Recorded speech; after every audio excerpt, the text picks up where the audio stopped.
Hello, hello. Is it visible? Yeah. Good morning, everyone. We will start our keynote address shortly.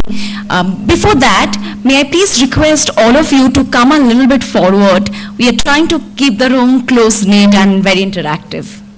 Please come forward a little bit towards the red chairs.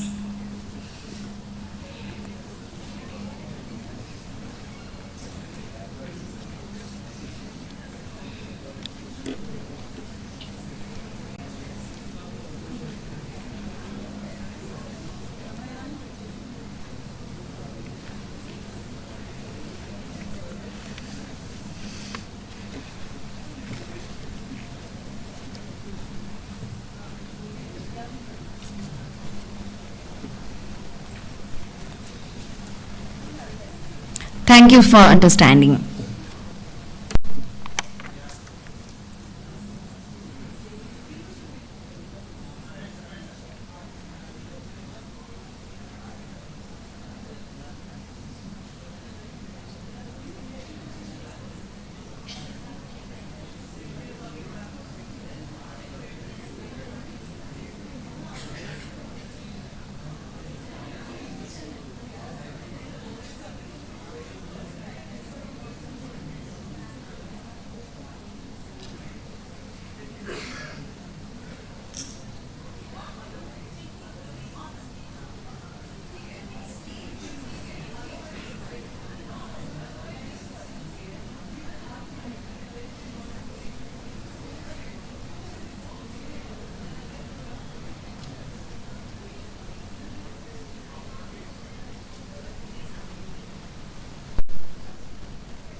Hello. May I please request everyone to settle down? We are about to begin our second keynote address. A warm good morning to the invited speakers, presenters, faculty members of GITAM, and my dear students. I am Shayanti Chatterjee from the Department of English in the GITAM School of Humanities and Social Sciences, GSHS, Bengaluru. Welcome back to the second and final day of the first international conference, Modernities Redefined, Perspectives from South Asia, sponsored by Indian Council of Social Science Research, ICSSR, and organized by GITAM School of Humanities and Social Sciences, Bengaluru. On behalf of GITAM, deemed to be university, we extend a hearty welcome to all the esteemed guests, keynote speakers, paper presenters, and participants from diverse disciplines and places. We are truly honored and privileged for the opportunity to host you on our campus for the first edition of our international conference. We had a scintillating inauguration yesterday with brilliant keynote speeches, engaging presentations from the participants, and riveting discussions over a couple of exhilarating tea breaks and sumptuous meals. Not only did we get to listen to compelling ideas and thoughts flowing around the rooms and corridors, we are also, in a quite unique fashion, invited by the keynote speakers to contribute to the larger discourse of modernity, academia, and the anxieties that we share. We hope to continue the same rigor of discussion and deliberation in the successive sessions as well, with the promise of equally consistent tea breaks and delicious food. Our first address for today and the second keynote speech overall is going to be delivered by Professor Dilip Menon, Director of the Center for Indian Studies in Africa and Mellon Chair in Indian Studies in the University of Witwatersrand, Johannesburg, South Africa. No amount of words is enough to encapsulate his academic excellence and professional achievements. However, I'll briefly scratch the surface and try to trace his illustrious academic trajectory. Currently, the Mellon Chair in Indian Studies at the University of Witwatersrand, Dilip Menon was educated at the universities of Delhi and Oxford, and he earned his PhD degree from the University of Cambridge. He has been the director of the Center for Indian Studies in Africa and Mellon Chair in Indian Studies in the University of the Witwatersrand since 2009. He is a historian of ideas, and his research focuses on oceanic histories and epistemologies of the global south. His critical thinking and research for the past decade has engaged with issues of caste, socialism, and equality in modern India. He has worked collaboratively with scholars from Africa, Asia, and Latin America to develop a conceptual vocabulary for the social sciences from traditions of intellection in these spaces. He works with the idea of paracoloniality, of what always exceeded the colonial encounter in the making of the modern world. Professor Menon has published numerous books, articles, and he's also a renowned translator from Malayalam language to English. He's famously known for his books Caste, Nationalism and Communism in South India, Malabar 1900-1948, published in 1994, The Blindness of Insight, Essays on Caste in Modern India, 2006, The Cultural History of Modern India, 2006, just to name a few. Without further ado, I welcome Professor Dilip Menon to deliver his keynote address.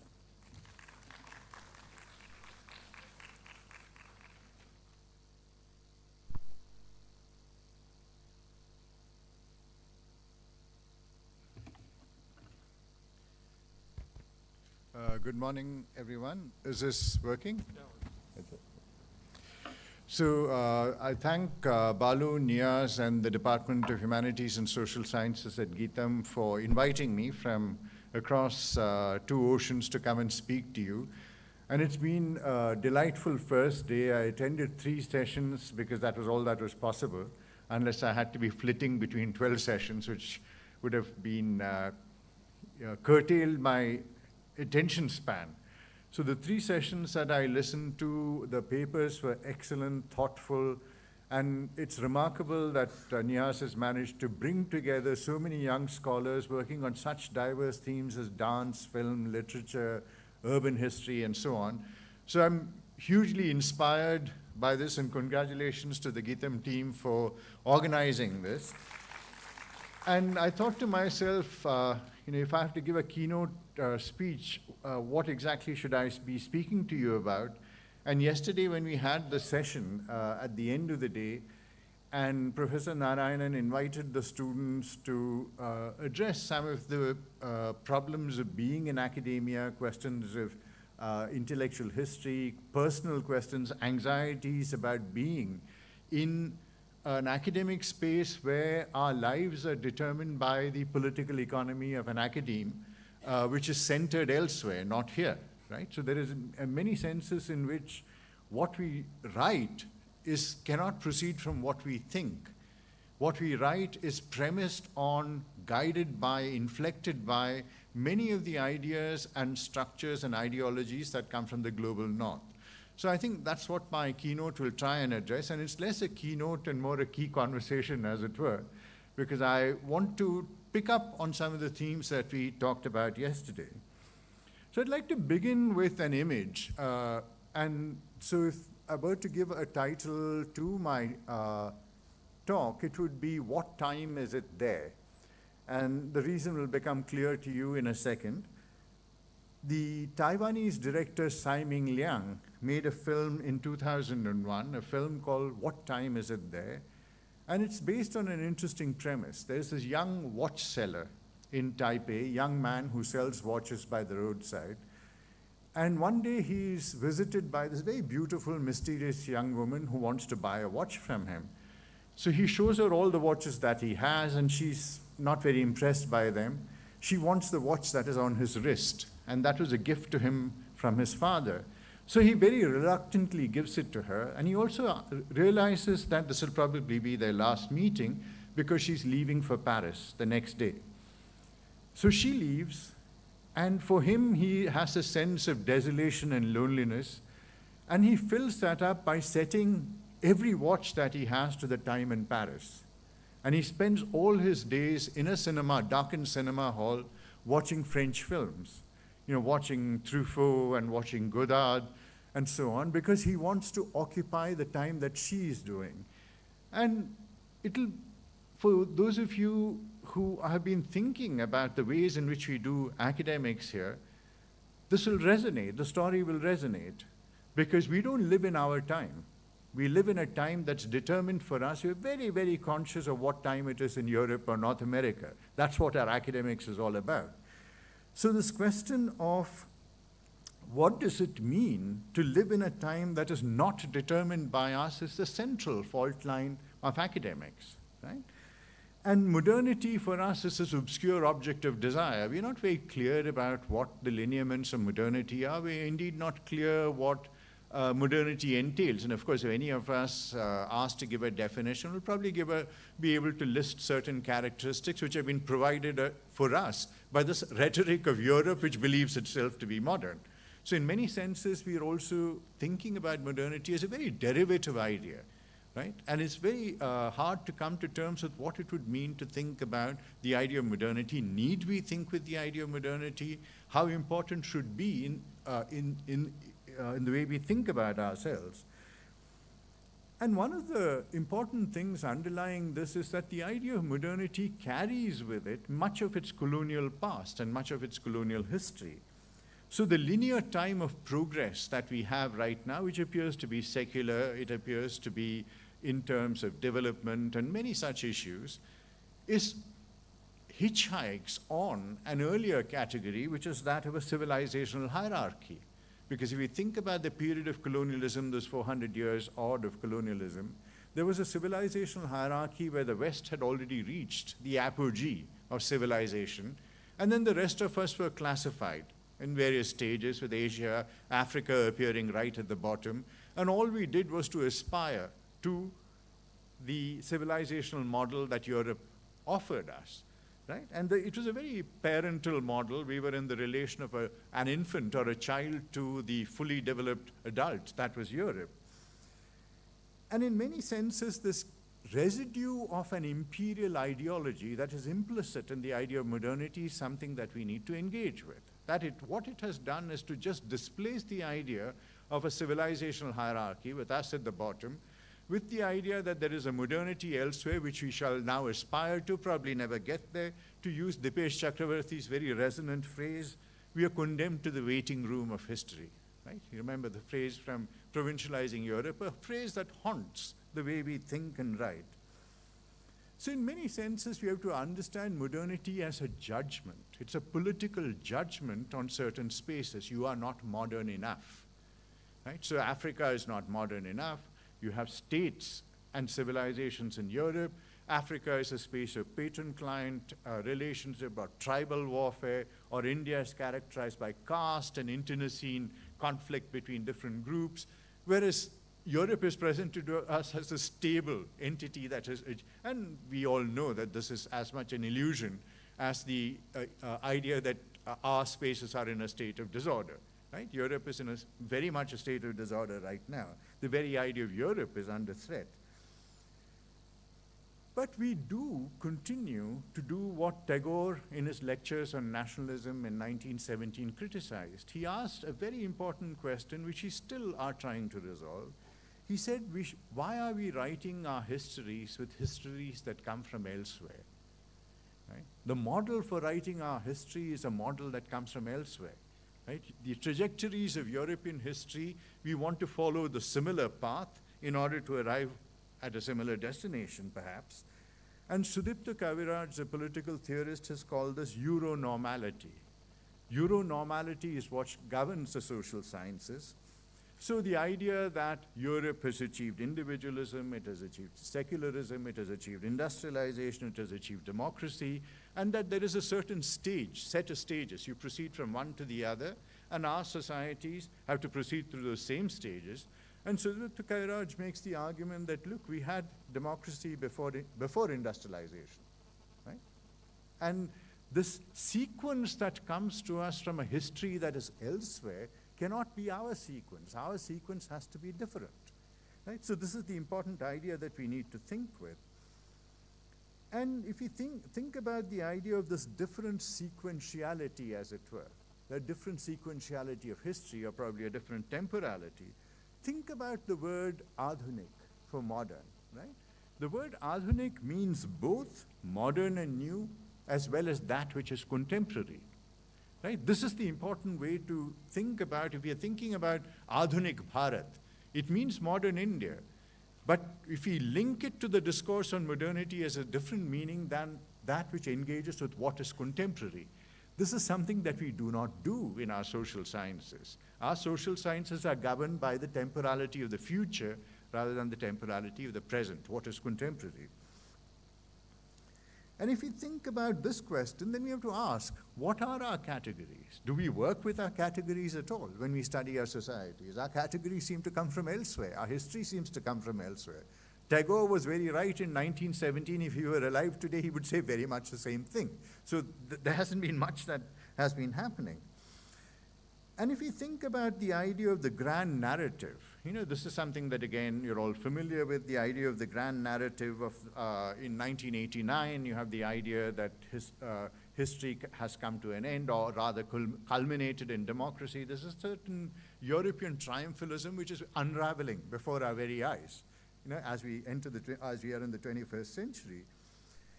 And the idea of postmodernism, which emerges after 1989, and very often what happens in our spaces is that we immediately jump onto these categories. So we say modernism in Indian history, postmodernism in Indian history, and it's a temporality that comes to us from elsewhere. Again, and there is the sense of lack, there is the sense of absence, there is the sense that somehow we are not making the cut. So if you take a very simple thing, take a very simple fact, if you were to ask somebody, when does modern India begin? Very likely people will say 1757. But when you say, when does modern Europe begin, they'll say 1789. Modern China, maybe 1840. Modern Japan, maybe 1878, and goes on like this. So there's multiple, and what connects all of this is the fact that it is only when Europe enters the scene that we become modern. 1757, Battle of Plassey, we become modern. Right? China, Opium Wars, 1840, China becomes modern. 1870, Japan opens up to the West, it becomes modern. It's almost like we're all sleeping beauties waiting for the Prince Charming to come and kiss us. Once that kiss happens, we achieve our full fruition. So there are many of these things which we take for granted, which determine the horizon of our thinking, and that's what we need to unlearn. Right? We need to unthink, unlearn, and these are the important things to work with.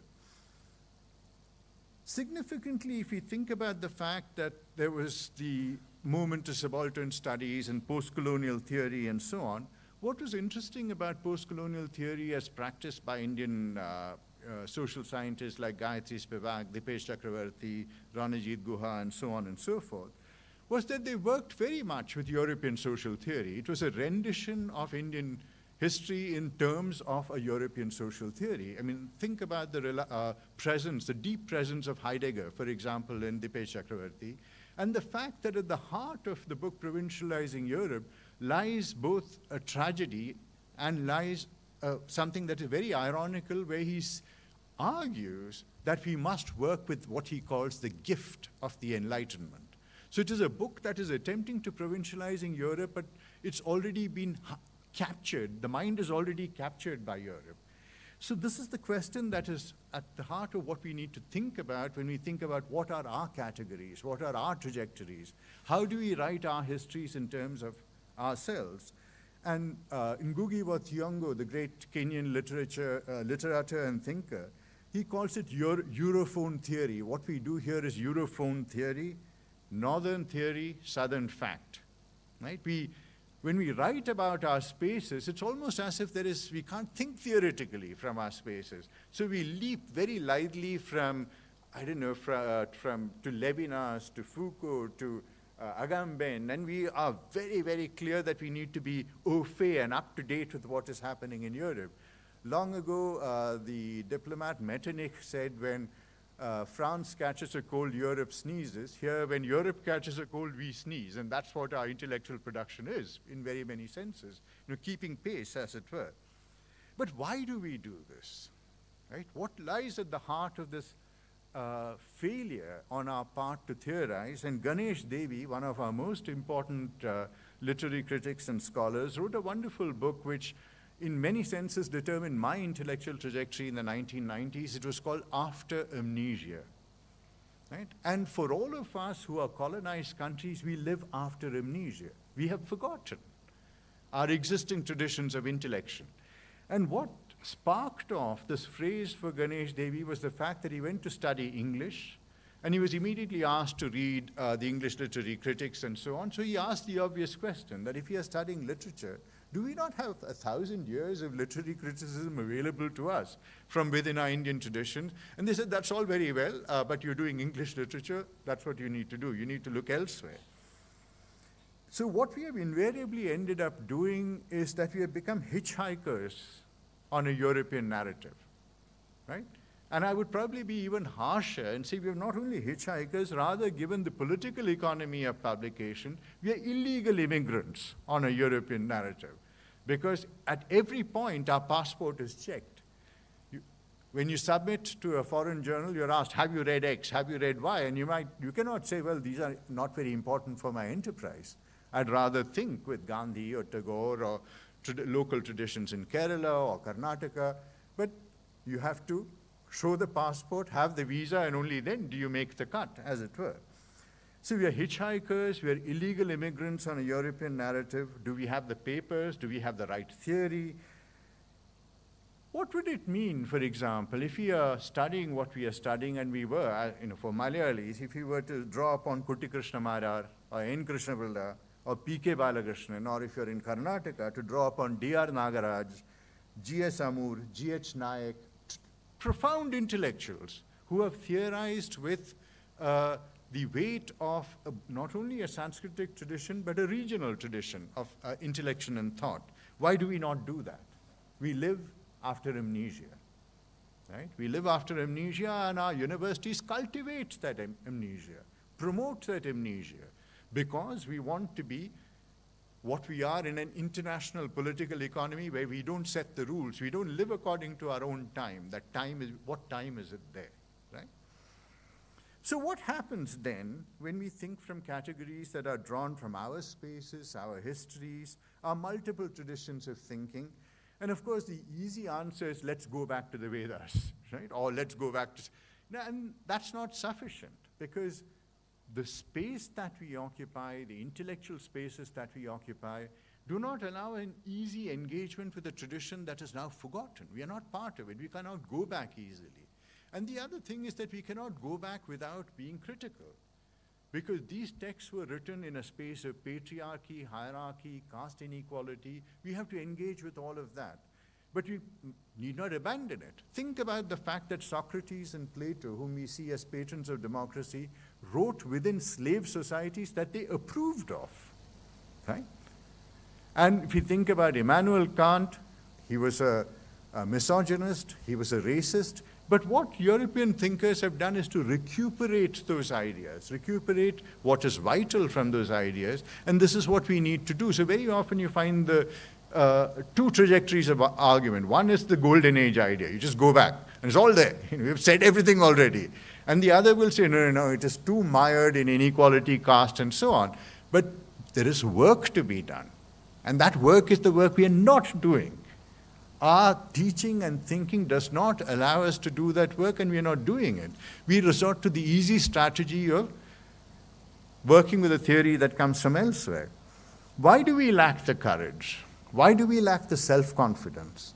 Why do we lack what we call in Malayalam changutam, or temerity, right? We lack the temerity to actually work with ideas that are around us, to engage with newness, to invent something that is new, rather than to be situated in the habits, and not even our own habits, the habits of somebody else, right? That's the crisis that we are in. And what would it mean then to do a real subaltern theorizing? Because we are the subalterns of the world, intellectually in some sense, right? And what would it mean to do a real subaltern theorizing that draws upon our lives, our experiences, our spiritualities, call it what you will. And we need to look at an alternative and a parallel theorizing. This is not to say don't read what comes from Europe. It is the necessity to create these trans-hemispheric conversations. Right now it's a monologue, because we do not have enough to generate a conversation. We need to be able to create the theory, write about our experience, so that a genuine conversation is possible between these traditions. So getting back to the question of writing our histories with histories that come from elsewhere, think about the kind of words that we use without thinking. I mentioned the idea of the modern India, right? And we don't even ask, why do we say modern India 1757? Think about the use of the word Navothanam in many of our South Indian languages, the idea of the Renaissance. And we want to, again, replicate European history, that we need something called the Renaissance. And it's very clear that this idea is history as repetition. What we do here is merely repeat what has happened elsewhere, right? And here is again the question of self-confidence and intellectual maturity, where we are able to say, what are our trajectories? It can't merely be a repetition that we have to go through the Renaissance, then you have to go through the Enlightenment, and slowly we'll get there 400 years later. We might somehow, achieve that space. So this question of Renaissance, as you know, there was a demolition job done by Sumit Sarkar way back in the 1970s when I was a child. And the critique of the myth of the Bengal Renaissance, the idea that it's a compromised colonial bourgeoisie that engages with the Renaissance, Ram Mohan Roy, all of them, they were part of a certain colonial paradigm. But somehow the idea of the Renaissance keeps coming up because we desire to work with categories, temporalities, and ideas of progress that come to us from elsewhere. One thinker that I've been reading over the last 20 years since I began teaching in Hyderabad and teaching at the University of Hyderabad is the works of Dr. B.R. Ambedkar. And this is something that I was telling somebody earlier, that if the 20th century was the century of Gandhi, the 21st century is the century of Ambedkar. Because you finally begin to engage with the question of individual dignity, questions of sovereignty, questions of what rights human beings have, and how do we deal with each other in a fraternal manner. We haven't learned as Indians to do that. No Indian is equal to any other Indian, right? There is only the problem of separation and of difference. So Ambedkar, in his early essay on caste, written in 1916 when he was a very young man, he skewers the idea of social reform in the 19th century. That's part of our trajectory of Renaissance, modernity, and so on. And the ideas of social reform, Ishwar Chandra Vidyasagar, Ram Mohan Roy, the idea of the inauguration of modernity. And he argues that when you think about all these issues of the late 19th century, widow remarriage, ban on child marriage, he says the reform movement was nothing more than the reform of the upper caste family. It's one sentence that demolishes an entire historiography. Right? This was nothing but a reform of the upper caste family, because for a lot of lower caste, issues of widow remarriage, child marriage were not issues at all. Right? But these were projected. Just as much as Europe projects its issues as ours, the upper caste projected their issues as that of the national issue. And his critiques of nationalism, for example, as something that inaugurated modernity, or as the harbinger of modernity, where he, again, in a plungent phrase, a very resonant phrase, where he says, I am a part apart. Right? And untouchables are a part that is apart from the society. So when you think about nationalism, which creates this idea of Indians as one category, there is always a part that is apart. Right? And below, and subordinated. And untouchables are apart, forever condemned to live at the margins. So the question then is, can there be the conceit of a sociology of India when we don't have society? Right? Society is composed of people who are in some way engaged with each other. Our society is comprised of non-engagement, of separation, of difference. Right? So can there be a sociology of India when there is no conception of society at all? And Aniket Zavre, in his book Practicing Caste, has a profound meditation on this idea, where we don't have fraternity. What we have is, to use Ambedkar's phrase again, just an ascending hierarchy of reverence and a descending hierarchy of contempt. That condemnation that Ambedkar gave us in the 1930s is still true now. This should be the substance of our social history. This should be the substance of our thinking. not our engagement with modernism, postmodernism, and these theoretical excursus that come to us from elsewhere. Are we a society? Why are we a society governed by these twin poles of reverence and contempt? And in many senses, modernism, as embodied in Indian nationalism, was in many senses derivative, contra Partha Chatterjee. This was a modernity that was derivative in the sense that it sought to recreate itself in terms of a paradigm that came from elsewhere. The desire for a state, the desire for an abstract citizenship. It was not about freedom for everyone, it was about freedom from the British. This is an important distinction. Nationalism was about freedom from the British. It was not about freedom for everyone. Nationalism created its own hierarchies, own differences, which Ambedkar consistently fought against. And these great narratives of civilization, like in Nehru's The Discovery of India and so on, there's an invented history of the nation over time. But none of it helps to answer a question that was relevant then and is relevant now. Does the Dalit have a right to life in India? That is the bottom line.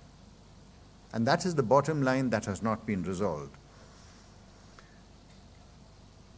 So if we think about writing histories, and if we move beyond the blandishments of nationalism and the victory that we seem to have achieved by becoming independent, we have to think about the thoughts and lives, alternative lives that actually remain buried in our discourse, that we were unaware of. And if you think about this investment in the idea of the nation, this is largely an elite investment. For subaltern groups, the nation was a space of subordination. It was a space of unfreedom. So when I was working at the India Office Library, the British Library, I came across multiple little pamphlets written by lower castes and untouchables who had emigrated from Kerala, Basrapata, Pinangapata. People who have gone to the Basra or Penang or from that whole stretch of the Indian Ocean from Southeast Asia to West Asia, made their lives and fortunes. There are these wonderful descriptions of the ship as a space of freedom, where back home, everyone knew who you were, and you were sidelined. You get onto a ship and suddenly you're with a lot of others who are all anonymous to each other. And anonymity is also social mobility. When people don't know who you are, you can be anyone you want to be.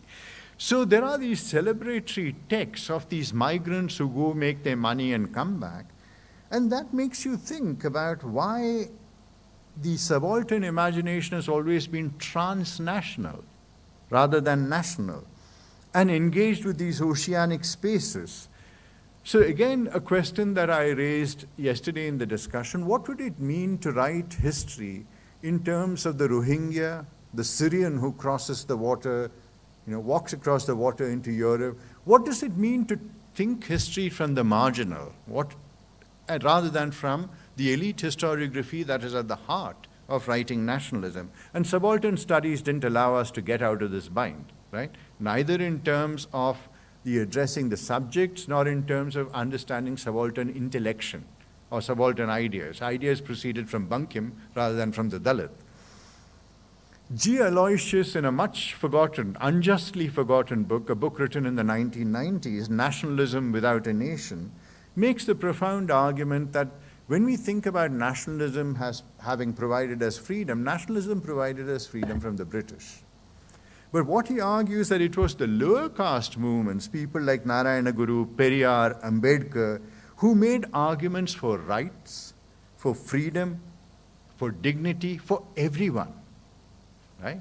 Nationalism was about securing the rights of elite Indians as against the British, but it was the lower caste thinkers who argued and extended the boundaries of freedom and dignity by demanding these for everyone, for every single human being in India.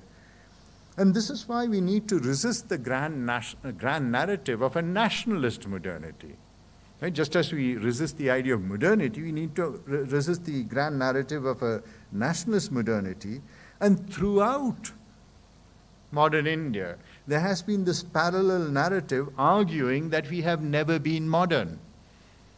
Right? And that is the voice that we need to listen to and ask. What does it mean? How are we not modern? In what senses are we not modern? And in what senses does the word modernity actually carry a charge for us except that it allows us to resonate with Europe, right? Or Europe and North America. And you realize I'm using those as metaphors rather than as places. So instead of hitchhiking on narratives that come from elsewhere, instead of putting ourselves through the indignity of being illegal immigrants on a European narrative, we have to ask, what time is it there? Right? And look indeed into our own watches. Work according to our time, rather than like the Taipei watch seller who imagines himself in this dream space of lost love, longing for the woman who's living in a Parisian time. What if we attend to the hierarchies of our lives? What are our real questions? Right? This is the difficult question. What are the questions that we need to ask ourselves in order to do social sciences and humanities in India? There's a wonderful essay, again, which goes back to the 1990s, where the whole question of caste was opened up following the Mandal agitation and the huge reaction against affirmative action and ideas of democracy. Susie Tharu, in her essay, The Impossible Subject, in the 1990s, took up the short story of Baburao Bagul, one of the Dalit writers from Maharashtra. And it's a story of a Dalit boy who goes to school. And classes start with the Saraswati Vandana. And the Dalit boy, this is not part of his life. Right? It's a religion and a pedagogy that makes no connection with his life whatsoever. It's these little things that we need to remember which go without saying, right? And it's as in Pierre Bourdieu's wonderful phrase, they go without saying because they come without saying, right? So to give you another instance of this, in 2005, 2006, when the NCERT textbooks were being written, I was part of that group and there were various discussions going on. Two things stood out for me. One was the fact that when you write a textbook, and one of the phrases that was in the geography textbook was that the Himalayas are to the north of us. Now, none of us would have any problem with it, except for the people who are living in the Himalayas. Right? What if you're in places like Bhutan or Ladakh? You're living in the Himalayas. What is to the north of you is China. So this kind of question, where this universalizing of questions or universalizing of solutions. The second thing was that in the lower level school textbooks, one of the things is what I have for breakfast, right? And we had these huge discussions. So some child would say we had toast and eggs. So teachers would say toast and eggs likho. Somebody would say khichdi likho. Then one of the teachers said, why don't we say what I get from the house that I work in? Right? The leftovers of the house that my mother works in is what I have for breakfast, which is the truth for large numbers of Indians. But that was not what they wanted in the textbook. Who are the textbooks written for? Textbooks are aspirational. Just as much of what we write is aspirational. We aspire to be elsewhere. We aspire to be like somebody else. Similarly, in these textbooks, the idea was, why must we write about this? We want to write about people who have toast and eggs or cornflakes. So we can't have, and the fact that probably in 60% of the schools you're talking about, government schools, you're talking about children who are in this situation, but they don't enter our world. So what are our questions, right? What should be our questions? Ethically, what should we be doing as social scientists? So I'll end with a set of questions. What should be our theoretical frames is an important question. How can we draw upon traditions of thinking from our spaces which address the question of an unresolved fraternity, right? Unresolved questions of dignity, unresolved questions of equality, unresolved questions of freedom. Are categories like modernism and postmodernism and their clunky translations useful? Uttaradhunikata, right? In Malayalam, you have no one uses this word, and if you write it down, somebody has to explain this to you. And if you say that we're living in a state of Uttaradhunikata, they're kind of scratching their heads and saying, really, I live in Trivandrum. It's this strange kind of warping, twisting, distortion of our languages to accommodate another reality somewhere else. What is the temporality that we need to work with in this age of imperial durabilities, because we still live in the age of empire. Make no mistake about that. Colonialism is not over, imperialism is not over, and Ann Stoler, the anthropologist, called this imperial durabilities, that there is, empire is durable. Do we live in a post-colonial era?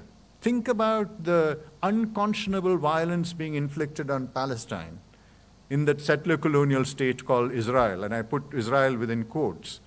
And Arthur Koestler, the great Jewish writer, novelist, political thinker, said this was yet another example of colonialism in which Britain gave the country of a second to a third.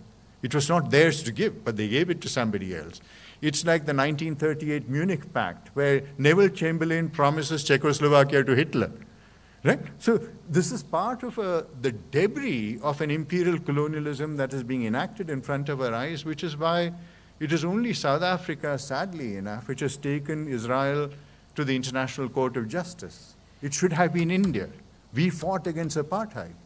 Consistently, from 1948, India fought against apartheid side by side with South Africa, and South Africa got rid of apartheid. But somehow we seem to have lost that moral vision right now. So these questions of freedom, dignity, equality, the spaces around us, the fact that we live in a time that is not ours and we are constantly checking our watches, asking what time is it there, we need to create a conceptual vocabulary from our thought, our practice. So the fundamental question for us is, how do we change theory? So I'll stop there. Thank you.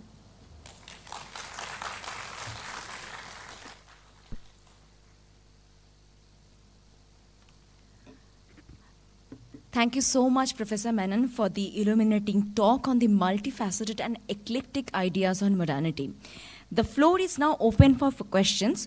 We will take 5 questions together, and Professor Menon will answer them together as well. In the interest of time, I kindly request you to keep your questions short and concise.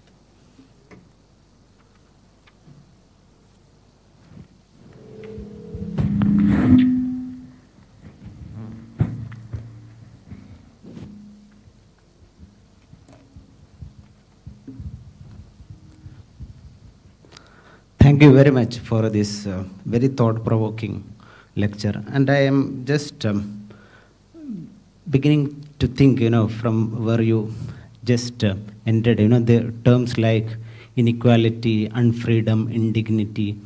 So we have these oppositional terms for this, dignity, freedom, and equality. So how do you actually think about those terms? These terms have a European provenance, for these terms. How do we actually begin to think about these oppositional categories? Thank you.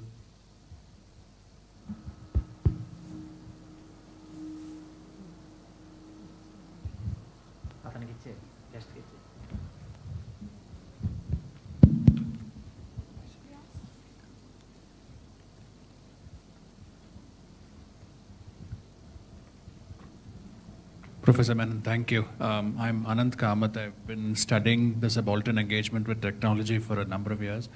Would you elaborate for a minute or two on 2 things? One is that in trying to depart from Western-centric modernity, don't you now feel that there is an unholy marriage between Anglo-centric modernity on the one hand and a perverted sense of antiquity on the other? It's a very funny and dangerous modernity that we're now getting into.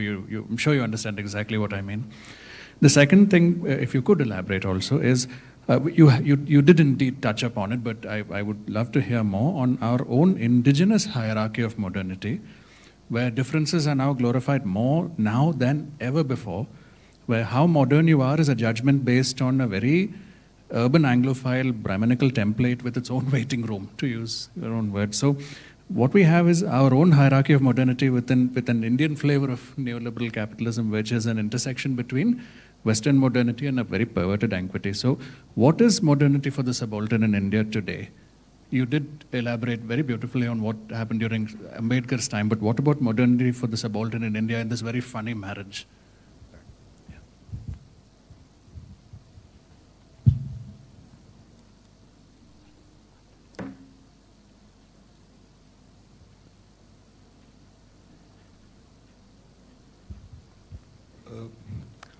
Professor, you talked about this, the homogenizing concept of geography where Himalayas are north for everybody.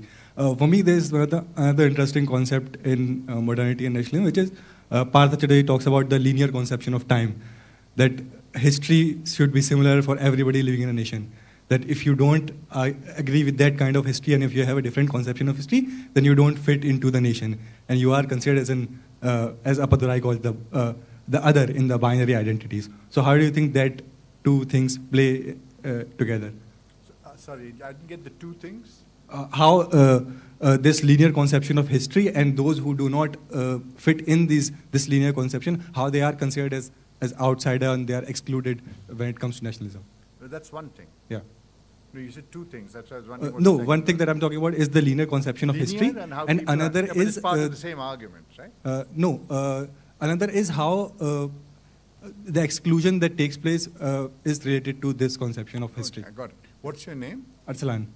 Aslam. Arsalan, yeah. Also, if you could identify yourself before asking the question, that would be great. Yes. Good morning, sir. I'm Hemlata from GITAM University. I'm a research scholar here. Thank you for this enlightening presentation. So I just refer back to what you just now said. What time is it there? A very interesting one. My question continues, what time is it here now? Especially in the context of India, when we are definitely talking about, especially in the political arena, bringing back the tradition in a highly nostalgic way, especially in the context of building mandis and masjid, especially in the context of creating enchanting spaces now, don't we, yes, all of us think that we are getting back to this tradition only to think and provide them or present them in the modernity manner. Thank you, sir. If I were a good historian, answer the time here is 9:50. That's how historians tend to think in very empirical ways. So good morning, this is Vishnu from Kerala. Sorry, your name? My name is Vishnu. So if something is to be deemed to be intellectual or say academic, it has to follow the so-called European model. My question is, the thing that comes to my mind is Chinno Achebe when he says that the things fall apart when something enters the center.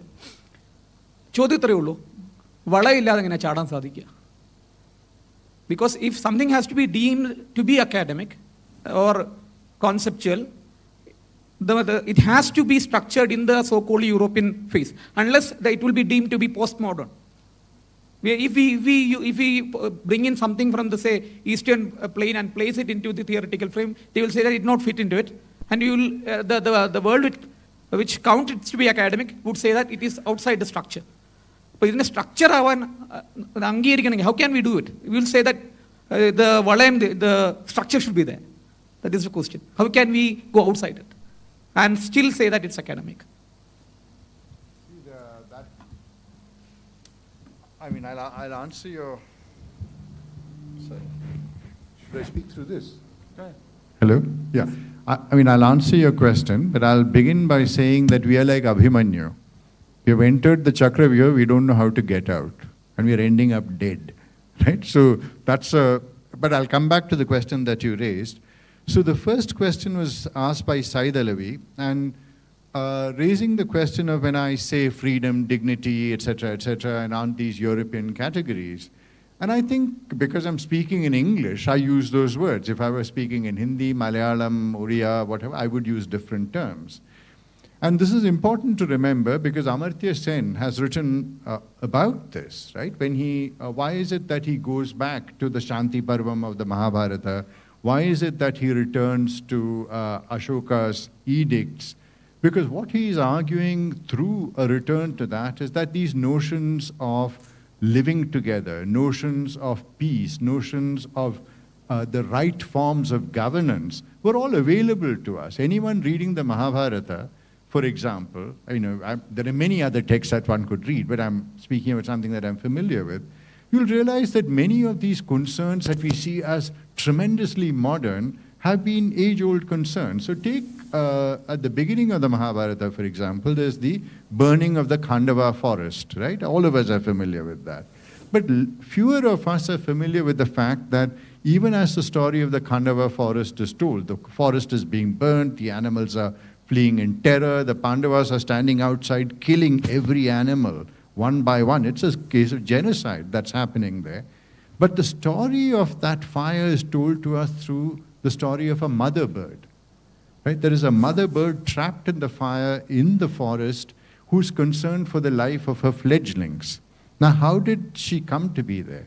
Then it comes, we are told that those children are the children of a sage who desired to understand what it was to be an animal and mated with the mother bird and then abandoned her. So there are multiple stories being told here which are about the environment, which are being told about patriarchy, which are being told about the caste hierarchy. It's a question of the work that we are not doing.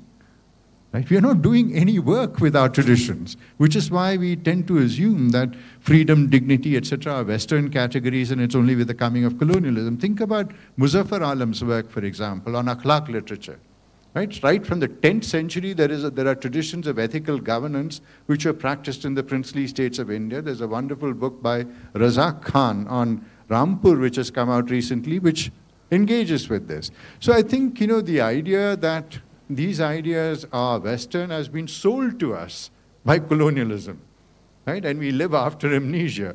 We need to do the work by reading what is available for us. The two questions that you raised, Mr. Kamath, are very important. That there is the reaction against a kind of Eurocentric, Anglocentric modernity, and the reaction to that has been rather knee-jerk in saying, look, there is nothing that we need to learn from the West. Everything existed in the past. So there is this idea that the future of India lies in the past. Right? And this is something that is a hugely dangerous idea because there is no criticism involved here. It is not a critical engagement with the traditions of the past, very much like European thinkers recovered Plato and Aristotle from their hierarchical moorings, right? Their beliefs in the functioning of slave society, their belief that women are not part of the demos, and so on and so forth. So what this does, this move of moving back to the past to an antiquity means is that we recover our traditions without actually engaging with them critically, which allows the continuity of those hierarchies and inequalities into the present, and this is the danger.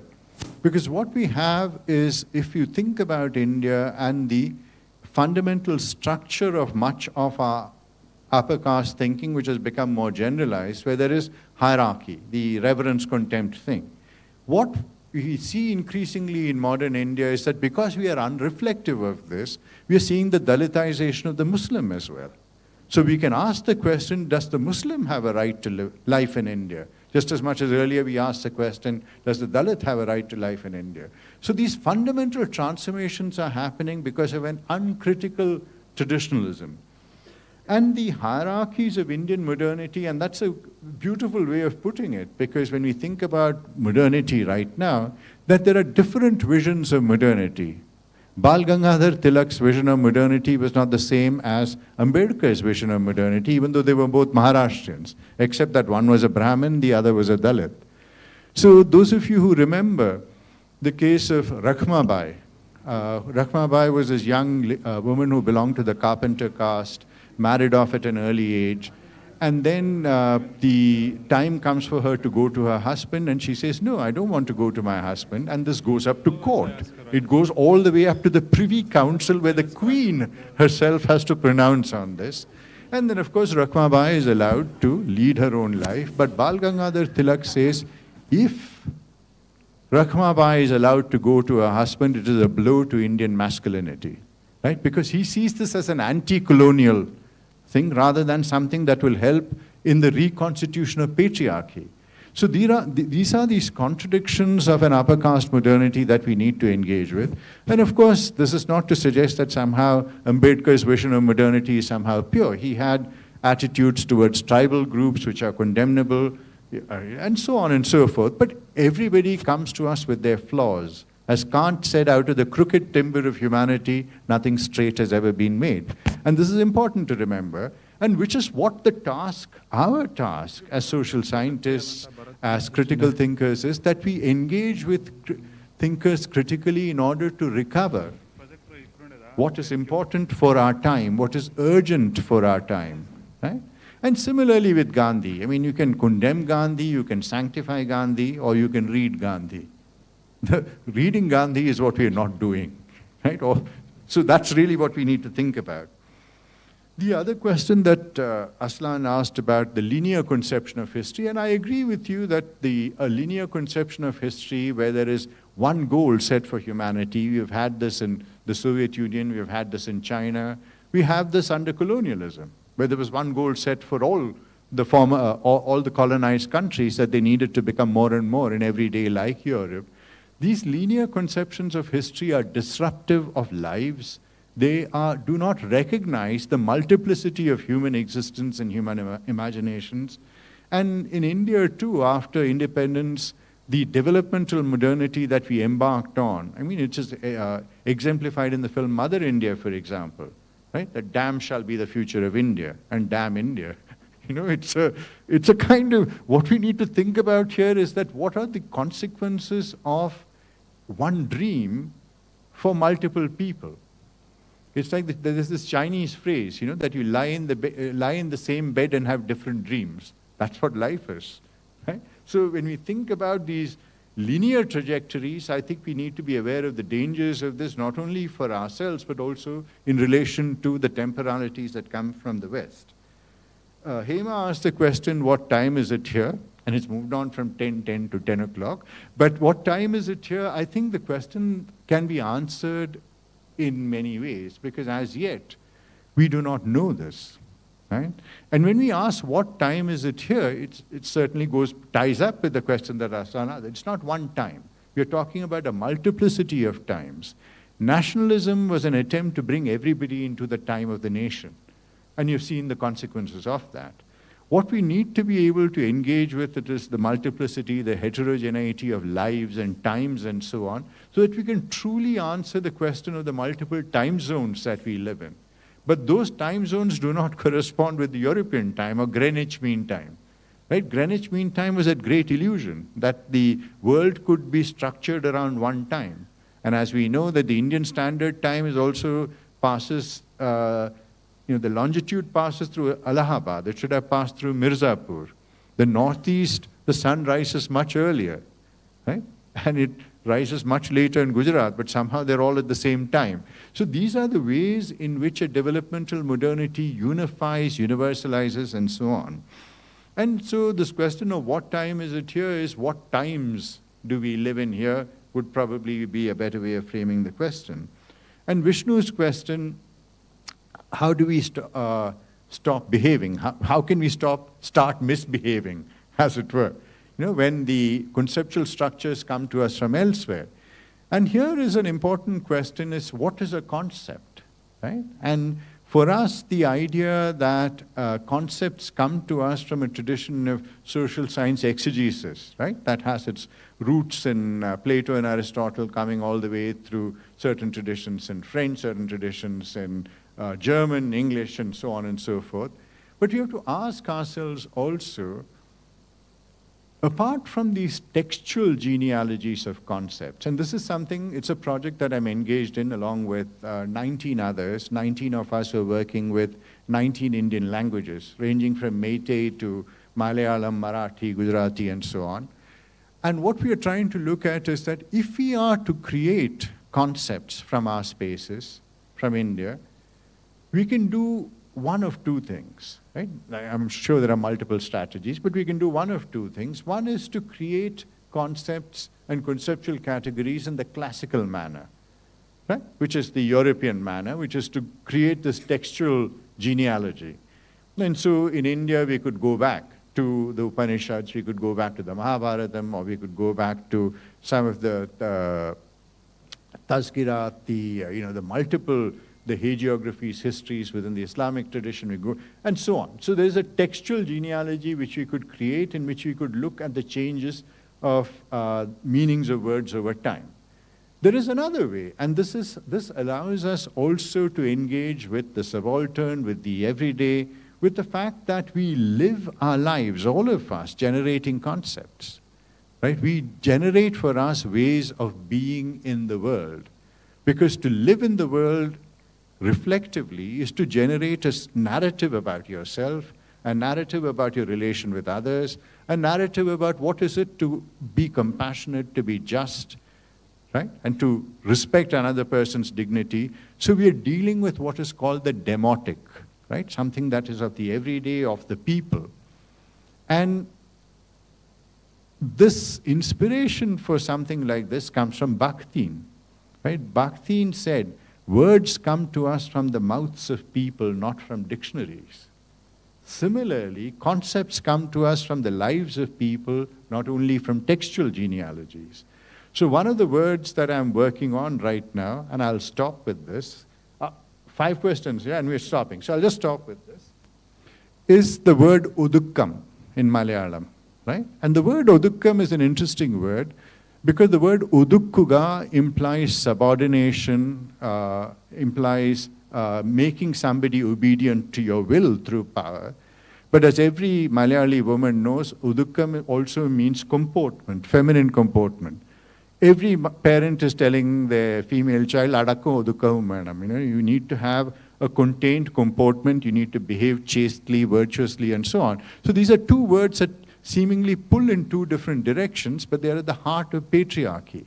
It's about masculine violence on the one hand, because the Communist Party of India, when it engages in violence in Kannur, as it has been over the last 60 years, where they are udukofying, to use a Salman Rushdie kind of rendition of the word, where they're udukofying the RSS and the Shakhas, right, in Kannur.